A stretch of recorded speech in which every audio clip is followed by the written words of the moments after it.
Bonjour les enfants, ça va? J'espère que vous allez bien, mes chers enfants, aussi vos parents et votre famille. Notre leçon d'aujourd'hui a pour titre « Construire la table 5 de la multiplication ». C'est la leçon 63. Comme d'habitude, on va commencer par le calcul mental.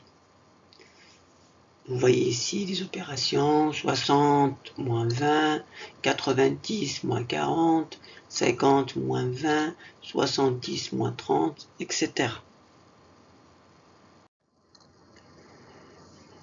Bien. Si je vous donne un exemple ici, par exemple 60 moins 20. Si on prend les deux nombres, c'est-à-dire 60 et 20, vous remarquez, qu'est-ce que vous remarquez? On remarque que leur chiffre des unités est 0. Donc, puisqu'ils ont le même chiffre d'unité qui est 0, donc le chiffre des unités ne change pas. Donc, qu'est-ce qu'on va faire? On va faire tout simplement la soustraction des dizaines. Donc, 60, c'est 6 dizaines, et 20, c'est 2 dizaines. Donc, soit 6 dizaines, 6 dizaines, moins 2 dizaines, ça va donner 4 dizaines. Je vais vous donner un autre exemple aussi. 90 moins 40. Donc ici aussi, on a la même chose. Le chiffre des unités des deux nombres est 0. Donc, on va faire la soustraction des dizaines. Donc, 9 dizaines moins 4 dizaines, ça va donner 5 dizaines. Et 5 dizaines, c'est 50.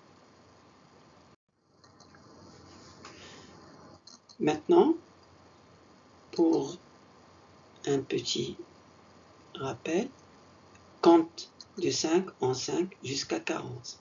C'est-à-dire toujours tu vas ajouter 5. Donc 5, si on ajoute 5, ça fera 10. Si on ajoute 5, ça fera 15. Si on ajoute 5, ça fera 20. C'est-à-dire toujours on ajoute 5. Si on ajoute 5, ça fera 25. Si on ajoute 5, c'est 30, etc. 35, 40. Donc on ajoute toujours 5. Ici, vous avez ce matériel-là. Vous devez l'imprimer. C'est un matériel qui se compose de triangles, rectangles quadrillés. Vous voyez le premier rectangle, il contient 5 carreaux, le deuxième 10 carreaux, l'autre 15 carreaux, etc. Donc, vous devez l'imprimer parce qu'on va travailler avec ce matériel. Alors, qu'est-ce qu'on va faire avec le matériel, mes chers enfants? Tu découpes chaque rectangle et tu écris le produit représenté par chaque rectangle quadrillé.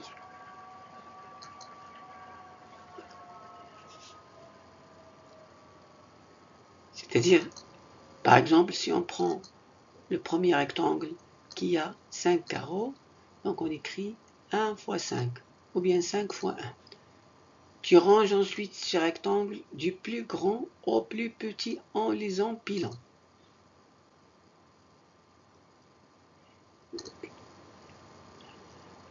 Donc, de façon à ce que entre chaque niveau, il apparaît 5 cases.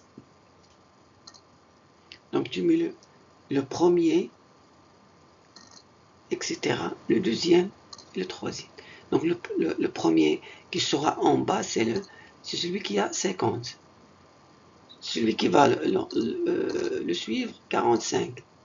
Celui qui va le suivre, 40. Alors tu pars maintenant.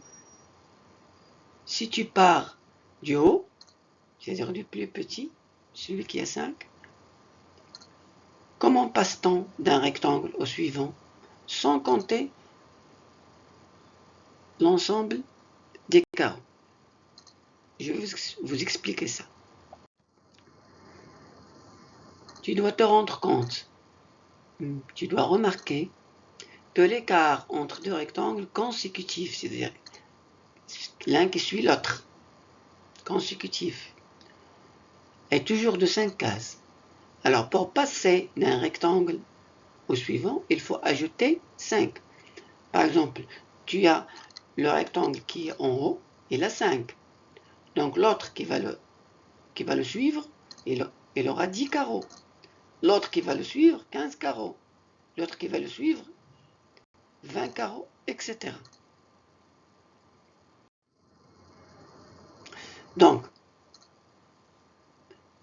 si on va symboliser, donc le premier petit rectangle du haut de la pile est composé de 5 cases, c'est-à-dire 1 fois 5 est égal à 5. Le deuxième, de 5 cases supplémentaires, c'est-à-dire 2 fois 5, c'est-à-dire 5 plus 5 est égal à 10. Le troisième encore, de 5 cases supplémentaires, c'est 3 fois 5 est égal à 5 plus 5 plus 5 est égal à 15.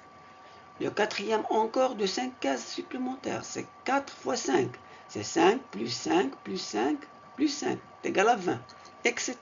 Jusqu'à le dernier rectangle.